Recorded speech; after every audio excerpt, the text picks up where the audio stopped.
प्यारे साथियों, आप सभी को नमस्कार। स्वागत करता हूं आप सभी का एक बार फिर से अपने YouTube चैनल पर। दोस्तों, आज हम आपको पढ़ाने वाले हैं प्रॉफिट लॉस। प्रॉफिट लॉस के वे सवाल जो एसएससी जीडी 2024 के एग्जाम में पूछे गए थे। तो साथियों, सारे सवाल लीगल होंगे प्रॉफिट लॉस के। अगर आपने ये 10-12 मिनट की वीडियो देख ली तो आप मान के चलना कि आपके 2 से 3 नंबर बिल्कुल पक्के होने वाले हैं। तो क्लास को कतई मिस ना करना। आइए वीडियो को करते हैं स्टार्ट। और दोस्तों, ऐसा मान के हम चल रहे हैं कि आपको बेसिक जानकारी होगी प्रॉफिट लॉस की। ज्यादा याद नहीं रखना, केवल 2-3 बातें आपको याद रखनी है कि सीपी को मानते हैं 100%, प्रॉफिट के केस में 100% में जोड़ते हैं और लॉस के केस में 100% से माइनस करते हैं। प्रॉफिट हो या लॉस परसेंट हो, ये डिसाइड होता है सीपी पर और डिस्काउंट ये मिलता है एमपी पर। दोस्तों, ये ऐसा इकलौता चैप्टर है जहां से एग्जाम में सबसे ज्यादा सवाल आते हैं। वो इकलौता चैप्टर है प्रॉफिट एंड लॉस। तो सीधे आते हैं सवाल नंबर 1 पर।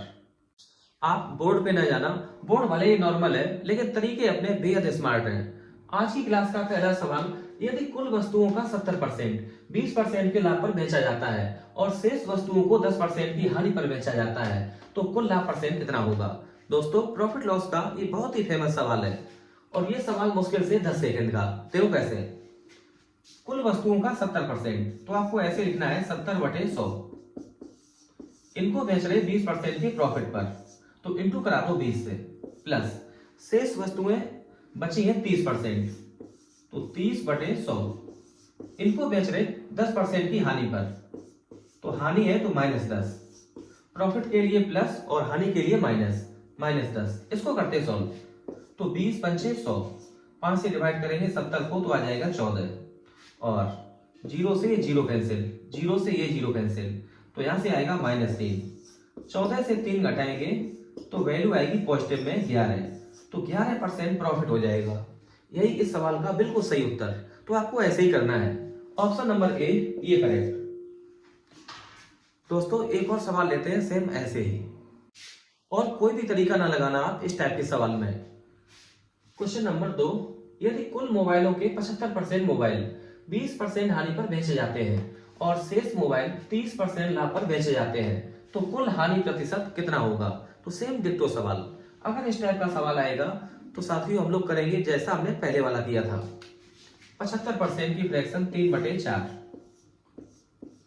इनको हमने बेचा है 20% की हानि पर, तो -20। शेष मोबाइल बचेंगे 1/4, इनको बेच रहे 30% के प्रॉफिट पर, इंटू कर दो 30 से।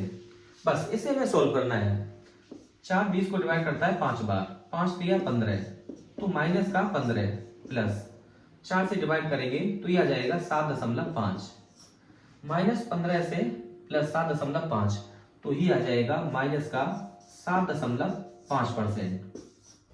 माइनस दिखाता है हानि को, तो कुल मिला के हानि हो जाएगी 7.5%। तो ऑप्शन सी ये ठीक है।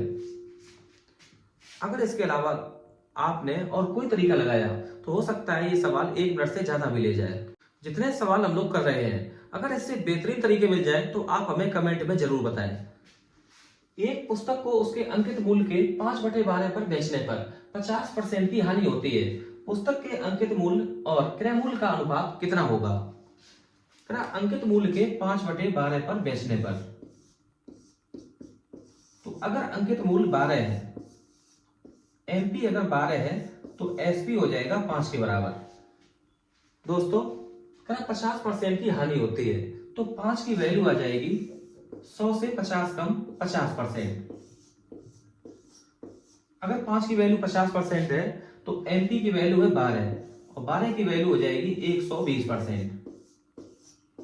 और हमने आपको शुरुआत में बताया था कि सीपी को मानते हैं हमेशा 100%। तो हमसे रेशियो पूछा है अंकित मूल्य और क्रय मूल्य का। एमपी रेशियो सीपी पूछा है।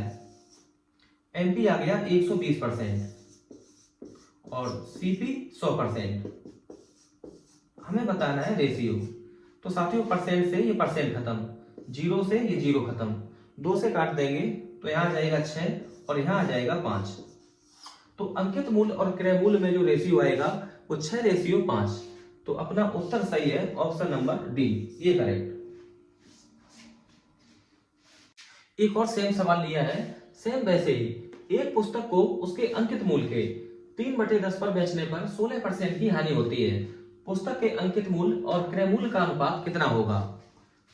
अंकित मूल्य के 3/10 पर बेचने पर, अगर अंकित मूल्य है 10 के बराबर, तो इसका विक्रय मूल्य एसपी हो जाएगा 3 के बराबर।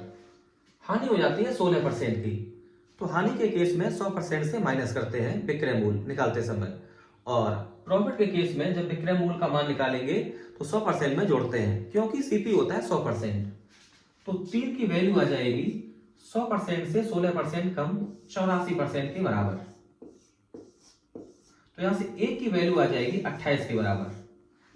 अब आप यहां से निकाल लो कि एमपी का मान कितना आएगा, तो इंटू करेंगे 28 से, तो ये हो जाएगा 280%। फिर से हमें वही रेशियो चाहिए अंकित मूल्य और क्रय मूल्य का। तो अंकित मूल्य 280% और सीपी होता है 100%। तो परसेंट से ये परसेंट खत्म, 0 से 0 खत्म, 2 से कर दो डिवाइड, तो उत्तर आ जाएगा 14:5। यही सही उत्तर है, ऑप्शन नंबर सी, ये करेक्ट। इसके अलावा दोस्तों आप बिल्कुल किसी और तरीके के चक्कर में बिल्कुल ना पड़ना। बड़ा सीधा साधा सवाल है, मुश्किल से 10 या 12 सेकंड का। देख लो, बड़ा आसान सवाल, और ये एसएससी जीडी 2024 के हर सेट में आया था। क्रय मूल्य और विक्रय मूल्य के बीच का अंतर 204 रुपए है। यदि हानि प्रतिशत 24% है तो विक्रय मूल्य कितना है? साथियों, जो क्रय मूल्य और विक्रय मूल्य में डिफरेंस है वो 24% के बराबर है, और इस 24% की जो वैल्यू है वो है 204 रुपए के बराबर।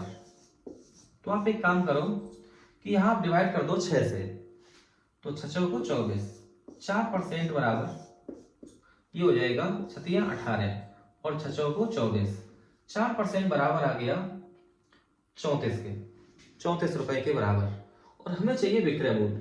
सीपी को मानते हैं 100%, 24% माइनस करेंगे लॉस के केस में, तो विक्रय मूल्य की वैल्यू आ जाएगी 76%। अब 4% को 76% बड़े आराम से बनाया जा सकता है 19 से गुणा करने पर, तो इंटू कर दो 19 से, यहां भी इंटू 19, तो 19 को 76, हाथ में 7, 19 दिया 57, 57 और 7 जोड़ेंगे तो ये आ जाएगा 64। तो विक्रय मूल्य का मान आएगा 646 रुपए। ऑप्शन डी, ये करेक्ट।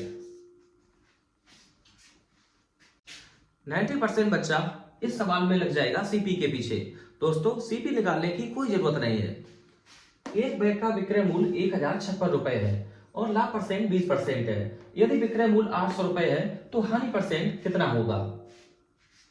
मतलब 1056 रुपए, इसकी वैल्यू है 120%, तो 1 रुपए की जो वैल्यू होगी परसेंट में वो 120 बटे 1056, और हमें वैल्यू चाहिए 800 पर, तो इंटू कर दो 800। ध्यान रखना, अगर इसका मान 100% से ऊपर आएगा तो हो जाएगा लाभ, अगर 100% से कम आएगा तो हो जाएगी हानि। इसको करते हैं सॉल्व, तो 8 से कर दो डिवाइड, तो यहां आ जाएगा 100, 8 एक 8, 8 3 24, 8 दूनी 16, अब 120, ये 132, अब कर दो आप 12 से डिवाइड, तो ये जाएगा 10 बार और ये 11 बार। 100 का इंटू करेंगे 10 में तो आएगा 1000, 1000 बटे 11, तो 11 ने 99, जीरो में भाग जाएगा नहीं तो हो जाएगा 90, आ जाएगा यहाँ जीरो दशमलव, जीरो बढ़ाएंगे तो हो जाएगा 100, फिर 11 ने 99, फिर आ जाएगा जीरो, तो 90.90%। 100% से कम है तो यहाँ हो जाएगी हानि।